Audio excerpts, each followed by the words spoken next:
Orang yang pernah salah, terus belajar dari pengalaman kesalahannya, menurut saya bukan orang cerdas, tapi orang standar. Orang cerdas adalah orang yang tidak perlu salah, gagal, jatuh dulu kalau orang lain pernah mengalaminya. Karena orang cerdas belajar dari pengalaman orang lain, orang cerdas belajar dari sejarah.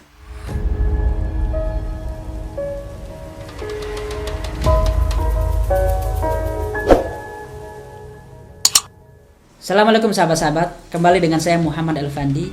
Saya akan berbagi gagasan tentang pemikiran, sejarah peradaban Islam, tema apapun yang akan membantu kalian semua untuk menjadi impactful muslim. Jadi jangan lupa subscribe di YouTube channelnya, karena insya Allah dalam setiap pekan saya akan berbagi video-video yang bisa Anda akses melalui YouTube ataupun Instagram. Kali ini saya akan bercerita tentang kenapa kita perlu belajar sejarah. Ada seorang pemuda sedang jalan keluar kota pakai mobil. Di depannya ada 2 jalur baru, lewat kanan atau lewat kiri. 2 jalur ini belum pernah dia lalui. Lalu dia ingin coba trial and error. Dia ambil jalur kiri. Setelah itu ketika masuk ke situ, jalannya ternyata bolong-bolong, hancur. Mobilnya rusak, bempernya penyok, lalu juga bannya meletus. Minggu depannya dia ingin keluar kota dengan rute yang sama. Ada 2 pilihan nih. Di depannya ada rute ke kanan, ada rute ke kiri. Apa yang dilakukan? Dia belajar dong dari pengalaman. Ke kiri hancur jalannya, ambil jalur kanan. Apakah itu cerdas? Enggak, kalau menurut saya itu orang standar. Kalau dia melakukan hal yang sama, kesalahan yang sama dilakuin, nah itu orang-orang yang benar-benar blow on kan. Orang cerdas itu sebelum dia melakukan perjalanan, sebelum dia memilih jalur kanan dan jalur kiri, dia nanya dulu ke orang lain. Dia nanya dulu ke pendahulunya, ke orang-orang yang pernah melewatinya, ke orang yang punya pengalaman. Itulah yang namanya sejarah, history atau at-tarikh.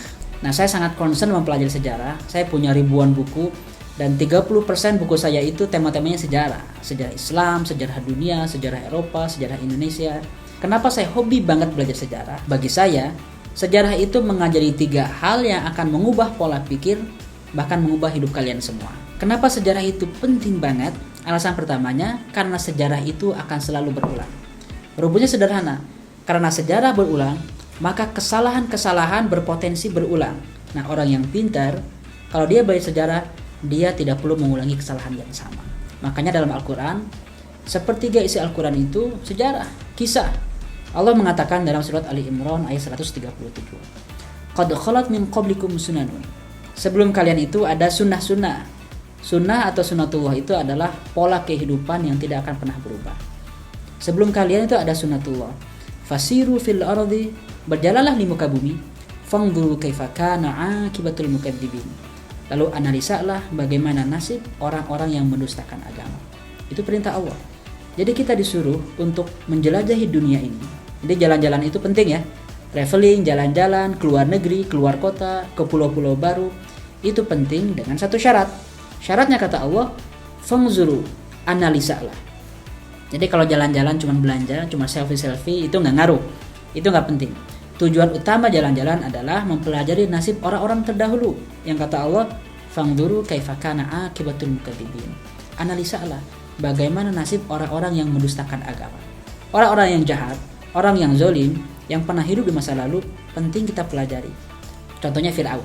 Ini salah satu raja Mesir yang terbesar, musuhnya Nabi Musa, dan diceritakan dalam Al-Quran berkali-kali, dalam Al-Baqarah dan surat-surat yang lain.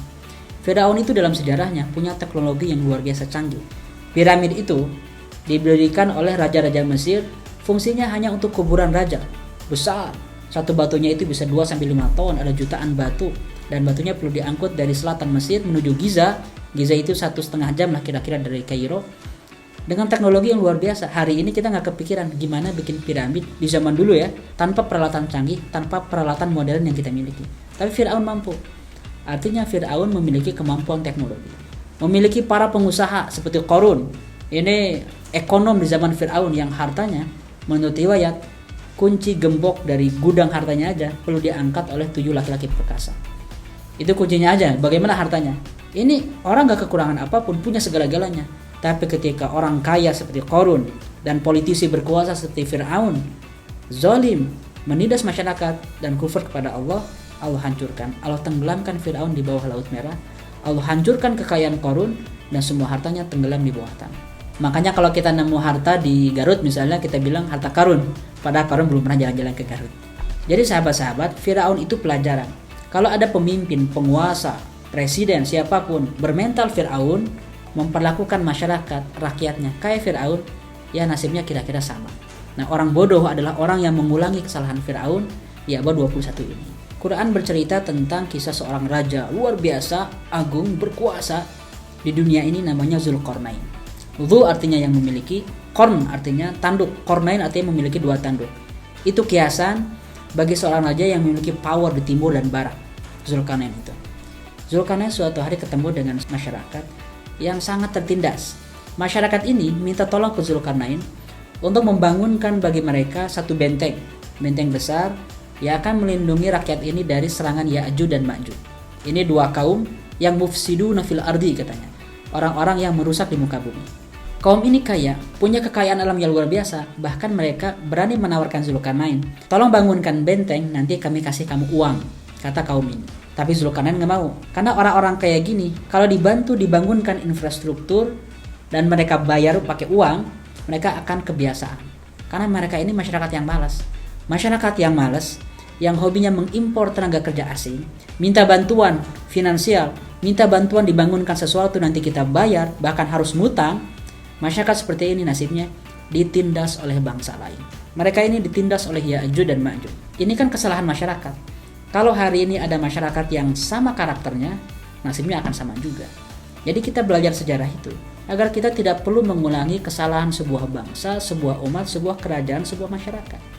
Makanya pelajarilah sejarah. History repeat itself, kata Karl Marx. Sejarah mengulangi dirinya sendiri. At-tarikhu yukarrir nafsahu.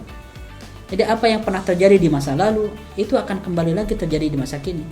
Hanya beda angka, beda nama, beda tempat aja. Tapi kejadiannya bisa terulangi dan mirip-mirip. Jadi kalau dulu orang pernah gagal, orang pernah hancur, dan Allah pernah menghancurkan sebuah negeri, pelajari negeri tersebut agar kita tidak mengulangi kesalahan yang sama. Sekarang contoh yang lebih konkret nih, misalnya dalam bisnis. Kalau kita ingin membangun bisnis, ya nggak perlu kita trial and error, gagal terus, rugi ratusan juta. Belajar sama kegagalan orang lain yang membangun bisnis. Udah 5 tahun misalnya menaruh kepercayaan ke orang yang salah, akhirnya dicuri uangnya atau dikhianati. Belajar ke dia agar kita nggak usah dikhianati oleh tim kita sendiri. Ada orang misalnya ingin membangun lembaga dakwah ataupun ormas ataupun sekolah. Setelah 3-4 tahun ada percecokan antara para pemilik sekolah. Pelajari pengalaman ini dari sekolah-sekolah yang pernah gagal agar kita tidak mengulangi kesalahan yang sama. Sama dalam pribadi juga. Ada para pemuda yang pernah gagal di masa lalunya, ketika usia 30-40 tahun dia nyadar dan mengajarkan pengalamannya. Itulah the real experience. Jadi kita nggak perlu mengalami kegagalan si pemuda ini, karena waktu kita muda kita belajar dari pengalaman masa lalu dia. Itu yang pertama. Sekarang yang kedua, kenapa kita perlu belajar sejarah?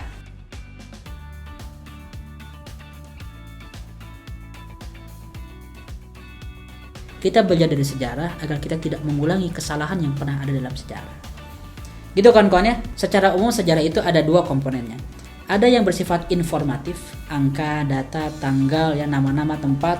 Misalnya ini buku ini bagus. Kalau kalian punya buku ini lumayan untuk memberikan kalian frame tentang data-data. Komprehensif walaupun singkat-singkat. Satu buku ini, Sejarah Dunia. Tapi bukan ini inti belajar sejarah itu.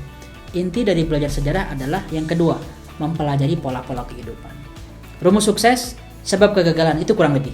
Nah, untuk mempelajari itu, insya Allah saya akan banyak berbagi tentang pola-pola sejarah dalam video-video berikutnya. Saya akan bercerita tentang buku ini nih, Sejarah Islam, Sejarah Dunia versi Islam karangan Tamim Ansori, atau ini, The Invention of Yesterday, atau buku-buku yang berhubungan dengan pola kehidupan. Ini the bestnya nih, masterpiece-nya, Muqaddimah Ibnu Khaldun.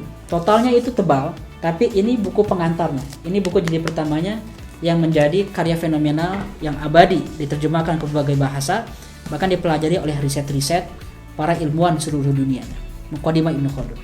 Nantikan dalam video-video berikutnya saya akan banyak berbagi tentang pola-pola peradaban yang sudah saya ekstrak melalui kajian sejarah yang saya lakukan selama belasan tahun. Terima kasih dan jangan lupa subscribe. Sampai ketemu di video berikutnya. Assalamualaikum warahmatullahi wabarakatuh. Sobat-sobat, terima kasih sudah menonton video ini. Saya masih ada ratusan konten edukatif tentang produktivitas, kepemimpinan, sejarah, pemikiran, dan peradaban Islam. Khusus untuk kalian. Jadi saya mohon doa dan support kalian. Silahkan like, subscribe, dan share. Kalau ingin dapat pembinaan intensif, juga ratusan PDF dan video materi saya, silahkan klik link berikut. Assalamualaikum.